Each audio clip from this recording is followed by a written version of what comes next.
Welcome all hunters, anglers, trappers, and shooters to the only fish and wildlife conservation podcast that goes behind the scenes of the business of conservation, the Connecting with Conservation podcast. Our podcast is hosted by John Gassett from the Wildlife Management Institute and Jim Cucaruto of the Outdoor Stewards of Conservation Foundation. John and Jim will talk with experts from all sectors of the conservation arena about their passion for conserving the great outdoors. So please welcome our hosts of the Connecting with Conservation podcast, John and Jim. Welcome to another episode of Connecting with Conservation. I'm John Gassett with the Wildlife Management Institute. Connecting with Conservation is the only podcast that gets into the business behind conservation in our country. And I'm here today with my co-host, Jim Cucaruto from Outdoor Stewards of Conservation. How are you doing today, Jim?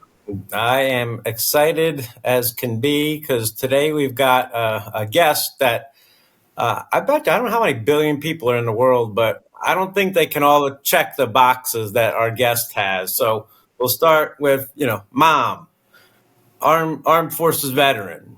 She's a hunter. She's a conservationist. She's a chef.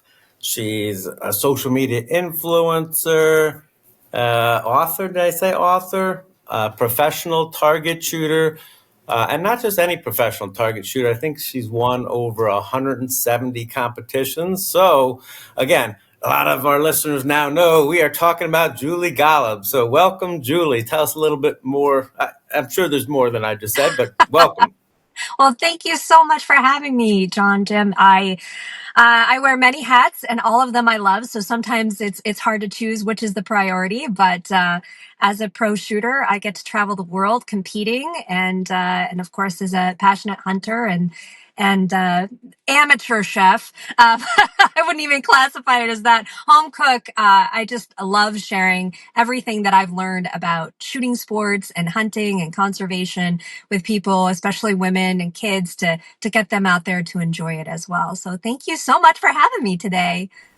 All right. Well, minus a lot of the things that you've done, I think one thing we might have in common, maybe I'm wrong, but I grew up in Putnam County, New York, and learned how to hunt from my dad. I think you grew up in upstate New York and had a similar upbringing to hunting, or? I did. I am from mostly from Seneca County, but I was born up along the northern tier near the Canadian border. And I'm so lucky, like so many of us, to have had that introduction to hunting and shooting and fishing as a kid with my dad. When I was starting out, there weren't very many women or girls on the range or in the field, but that is rapidly changing, and it's a really exciting time. But yeah, I'm forever grateful to my father, especially, being in New York. I mean, gosh, it was kind of like Fight Club. You didn't talk about your hunting and shooting, right? You were like, oh, this is a quiet situation because of obviously the political climate can make things challenging. But so grateful for all of the people that have helped me along the way.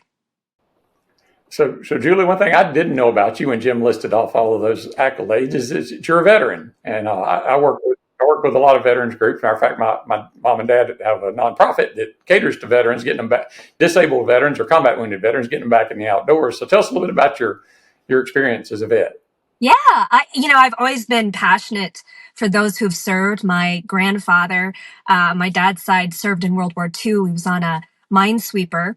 And so I was very close to him as well as my dad. And so it was just part of growing up. And I knew I always wanted to somehow serve, whether I actually joined the military or help people who came out of the armed forces.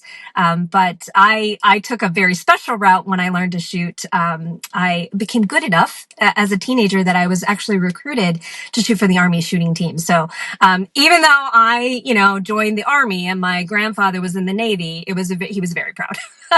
And so I served for about 8 years, and it was an incredible experience, especially to be able. It was a little bit more of a specialized, time in service than a lot of people, but I got to meet so many great people and work with recruiting command and training, and it was really, really a fun time. That's awesome. I was kind of thinking in the back of my head, I bet she had to be on the shooting team. You're just too good not to be. Yeah, well, I learned so much about shooting from my father and local shooters, but it wasn't until I, joined the military, and I really view that as like my first pro shooter gig, right? It was my full-time job. You will compete and you will win per the Army. And, and then there were a few little things like painting rocks and, range maintenance of a variety of sorts that were a little bit like, really, are we doing this? But, other than that, in 1 year I shot over 100,000 rounds, and that foundation is what I rely on even today. So it's a pretty neat thing. 100,000 rounds. Wow. I don't know if I've done that in my life. Wow, that's awesome. So, Yeah, it was pretty man, special. so if you had to pick, so the cycle of conservation, business of conservation, we talk about here, hunters, anglers, trappers, shooters, buying products and licenses from the industry, it pays an excise tax that goes to the DNRs that do all the great work, build ranges, hunter education.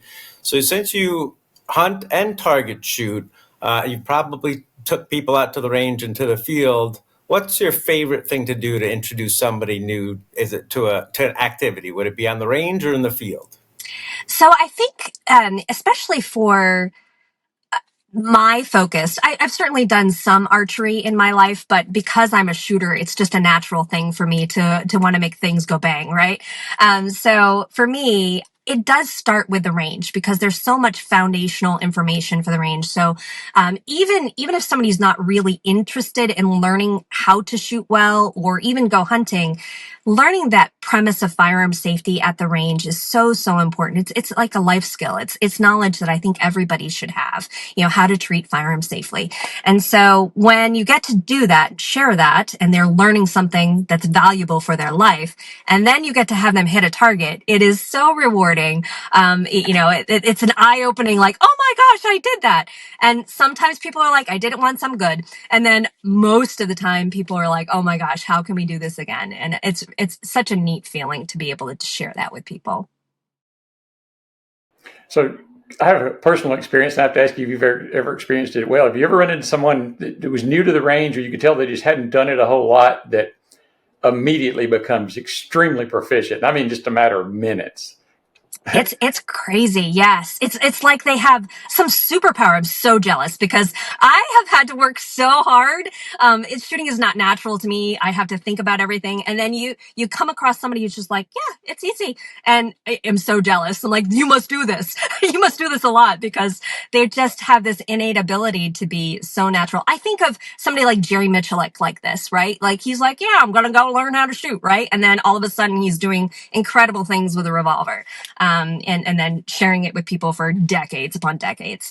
So yeah, it's even if you aren't one of those people, don't worry, you can still be very proficient and you can meet your goals and you can have a lot of fun. But yeah, for sure, there are some people out there just so talented. So I had I won't tell you his name, but he wouldn't mind, but I had a deputy secretary I worked for when I was in Kentucky that we had a field day one time, and we brought some folks out, and he came out to see how it was going.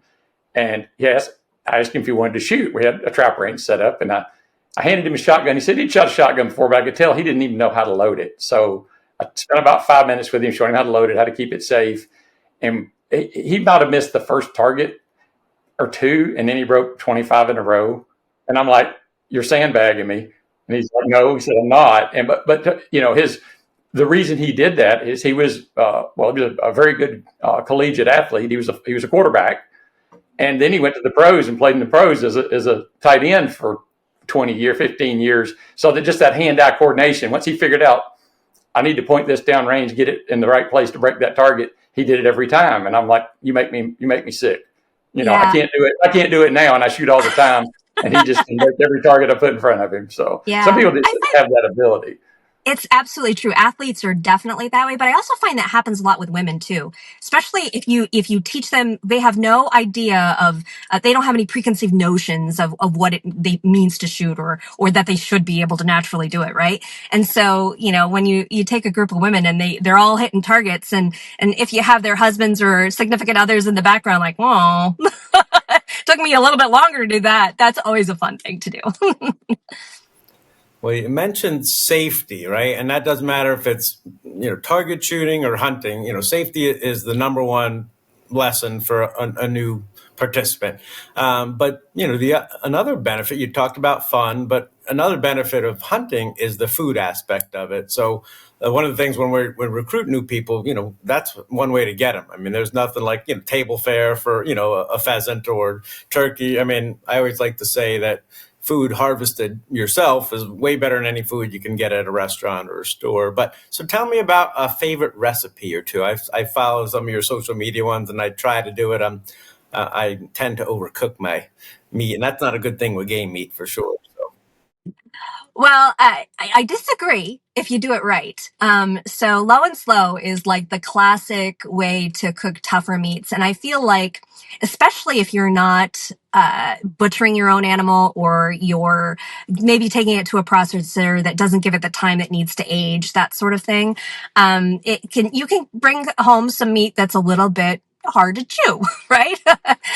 So for me, I love slow cooking, and I'll give you one little tip here.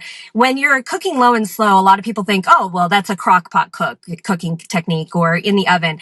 I like to keep it on the absolute lowest setting for the longest amount of time. So when I have a really tough roast or something that maybe I want to make a pot roast kind of deal from a haunch of elk or something of that nature, I will put my oven temperature on 225 instead of 275 or 285. So really low, really long, and really slow is really a great way to keep it nice and tender. And it just it melds all of those tendons and maybe parts that you wouldn't normally want to chew into something that's very, very good. So we eat a lot of slow cooked stuff. And then you can add it if you like Mediterranean flavors, throw some olives and some lemons in there. If you like barbecue, put some coffee and some apple cider vinegar and that sort of stuff. So I feel like it's very, very versatile. And, that's just a tip for you. And now I'm getting hungry. I wasn't until then. And then, so you are an author as well. And I know you have a book about how to get started shooting, and you have a children's book on safety. Do you also have a cookbook, or are there some?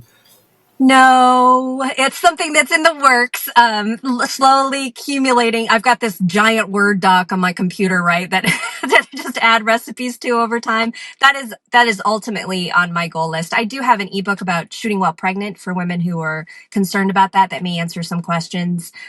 There are so many great resources out there. I do some recipes with Federal, and it's called Federal's Field to Feast. So I'll put those on social media, but nothing specifically in one volume. That's ultimately a goal, but there's so many great resources. And now more than ever, people are sharing that field to table experience. And the way I explain hunting to a lot of people who may be on the fence about it is, once you start gardening, you have that first fresh pea, or you grow your own tomato, and you have that pride and that sensation. Well, take that with hunting, and it even goes even further, because there's so much work and effort and care that goes into it that it really makes it an incredible, rewarding experience.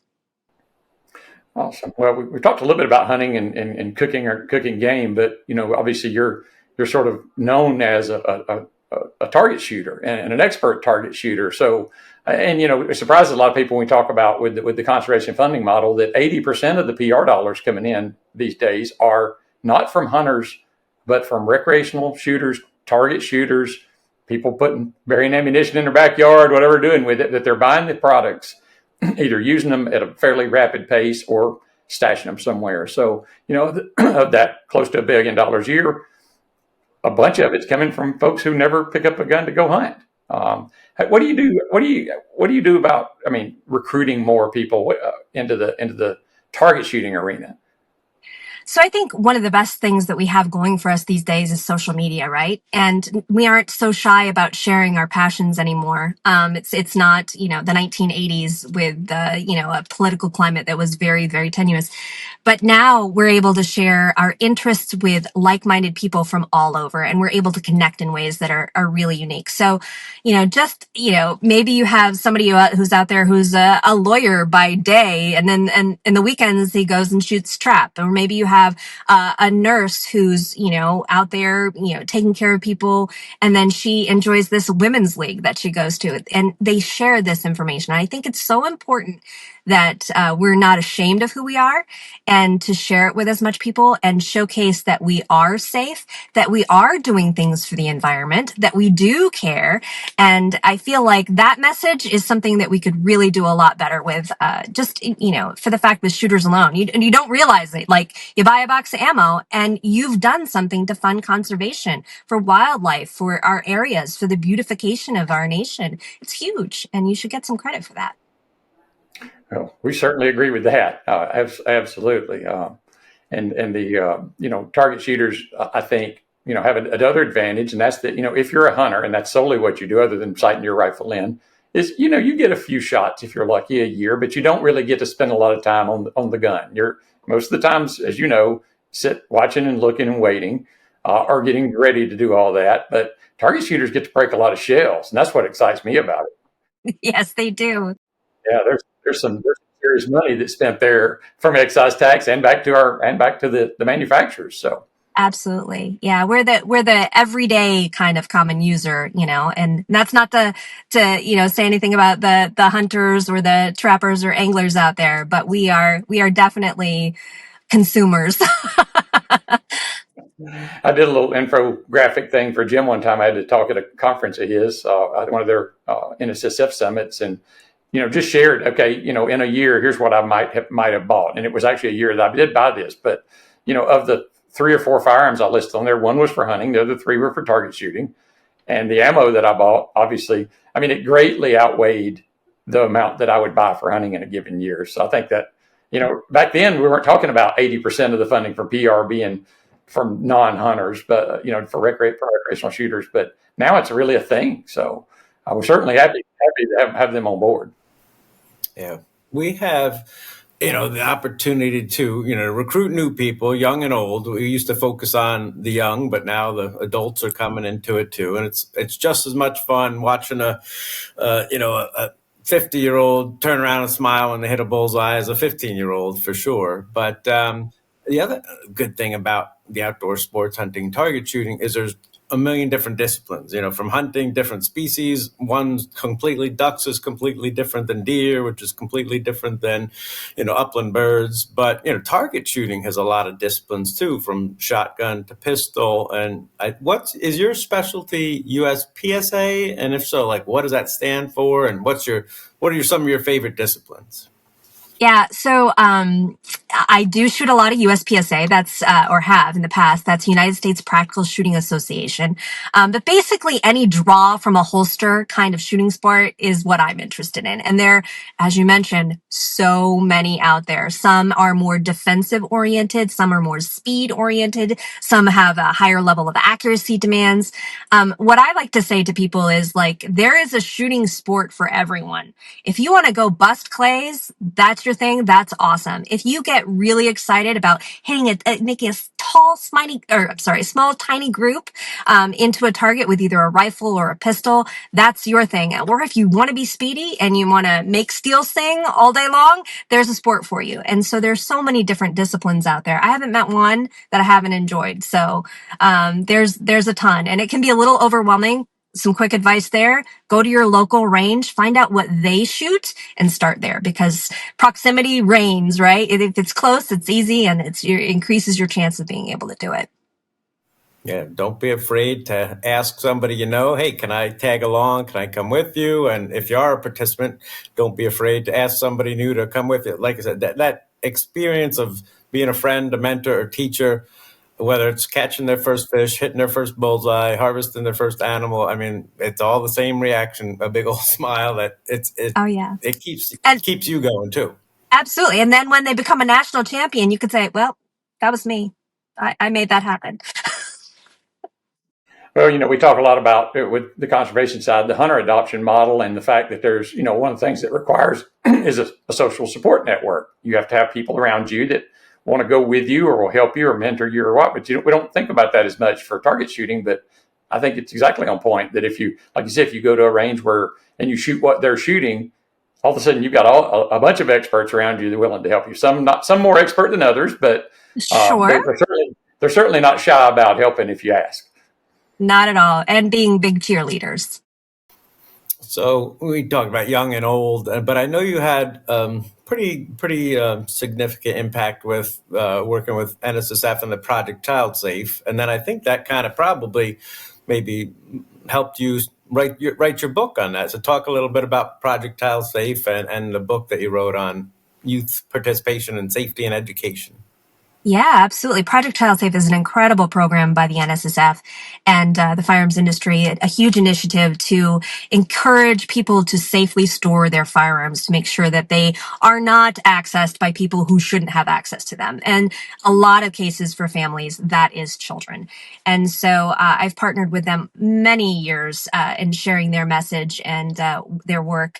But yes, I mean, when I became a mom, I wanted an additional resource out there for young children, specifically for parents. And so my book, Toys, Tools, Guns, and Rules, it really focuses on young children and the universal message that we all teach of stop, don't touch a gun, go get a trusted adult. But it kind of dives into more specific details like the dangerous parts of a firearm to kind of reduce that mystique about it.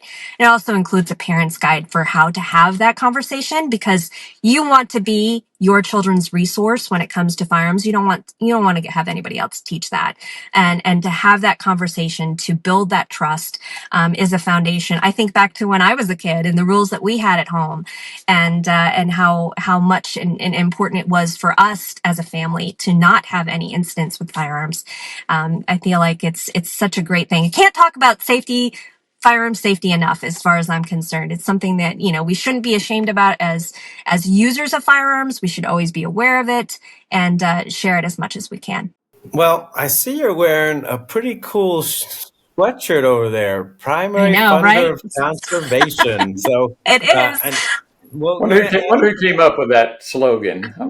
I don't not know, sure but this is the most comfortable sweatshirt I own. I love this thing. So that long list of things where we introduced you, we didn't mention that you're also on the board of Outdoor Stewards of Conservation and help us tremendously with social media. It's a necessary evil, in my opinion, but I am, I'm so glad to have you on, help get the word out there. So some tips for people that are out there and they want to post stuff on there, because if you post the wrong thing, it can be sensationalized or you can put in Facebook jail like Outdoor Stewards may currently be in. So talk a little bit about being a social media influencer for a pretty hard industry to, you can't just do what you want online with firearms. No, it's the Wild West. What's good one minute is not going to be good the next, and it can be particularly challenging. I guess when it comes to social media and how I view it, anytime you can portray safe, responsible gun ownership, it can be a positive thing. There are some social media platforms that are like, no, this is gun sales, so you need to be very clear. But most people aren't selling guns, and you shouldn't use social media to sell firearms by any means. But anytime that you can share conservation efforts, Outdoor Stewards has an incredible program called Fill a Bag While You Fill Your Tag, but it also applies to target shooters as well. You just take a garbage bag, have one or one of our Outdoor Stewards ones, right? Stick it in your glove compartment of your hunting vehicle or your car. Have it in your range bag, have it in your hunting pack, and share that you're doing something good for the environment. You're not just out there, indulging in the wonderful world of hunting and shooting and fishing and trapping, all of that, right? But you're also taking a tiny step that makes a huge difference. One of the things my father always taught me is always leave the range, the field better than the way you came. So it just means like, hey, if you see a piece of trash, don't leave it there, pick it up and put it in a bag and take it home. And that little effort just showcases that you're a good-hearted person and that you care about the environment and that you care about your fellow humankind. And I think that's a great way to start. And, some people are not going to like what we do. They're not going to like guns. They're not going to like hunting. They're going to feel offended by it. You're probably not going to change those hearts and minds, but you may change somebody who's on the fence and they may think of you differently. They may think of the whole concept differently, which I think is very valuable. Yeah, we want to tell the positive promotion of what we do. We clean up the environment, tell people about it. You're already doing it. Show a picture of the Mylar balloon that you found while you're out, fishing or whatever. Tell people about that venison donation or, something like that, because that goes a long way to, show people that you're doing good things. You're already doing it, but spread the word on it is what we're asking folks to do. I have a love-hate relationship with social media. I love to hate it. I think we all have those moments, right? When we do a really good show, put the wrong word in the title and they take it down or won't let us promote it, or they take my hunting pictures down. So it's like, okay, it's a necessary evil. But so I want to get back to hunting just a little bit though, because you told us a little bit about, some of your experience with cooking some of the product, but what is your favorite thing to hunt? I'm sure there are a number of species that you go after with your skills, but what's your absolute, if you could only do one, what would you do?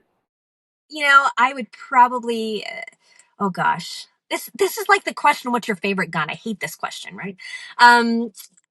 It's like the worst. I would say that if I could only pick one, it would probably be deer.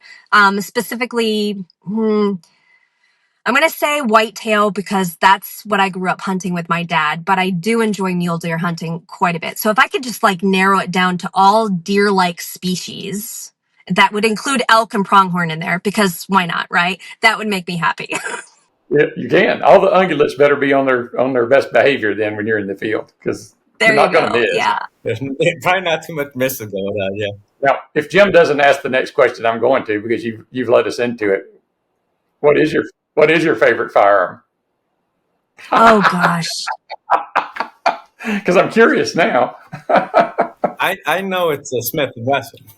Well, of course, that is true. But I view firearms as tools, right? And so, you have to have the right tool for the job. So, do I have a favorite job? No. But I would say for hunting, I really, really enjoy, and it may not be a traditional hunting rifle, my M&P 10. Because I love the 308 caliber, and having an adjustable stock and a handguard and a pistol grip and all of those things just make it so much easier for me to be able to fit the gun exactly the way I like it. For handguns, I'm going to say my all-time favorite is probably going to be a 1911 because, again, that's what I started with, and it's so universal. And shotguns, shotguns are just awesome. Find something that you can do something with. They're great, right? You really can't go wrong with any shotgun that you get these days. So those would be my two picks. And if you ask me to choose between a rifle and a pistol, that's just me. Won't do that then.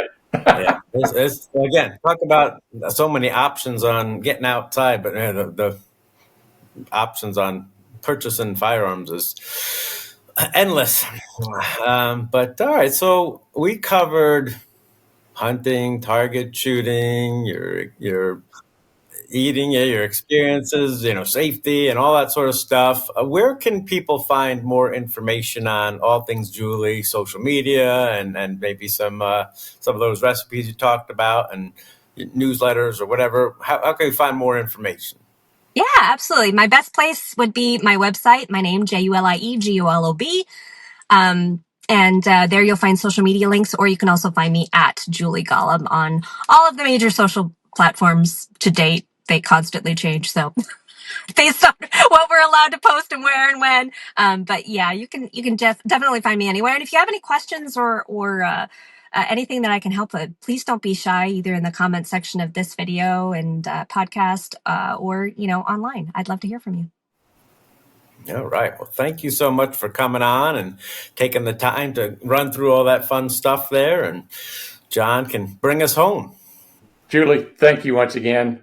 This has been highly entertaining. It's great to talk with just a world-class shooter and a hunter, and all those other things, veteran, author, mom, chef. So it's really good talking with you. Appreciate you coming on. And Jim, is always good to see you.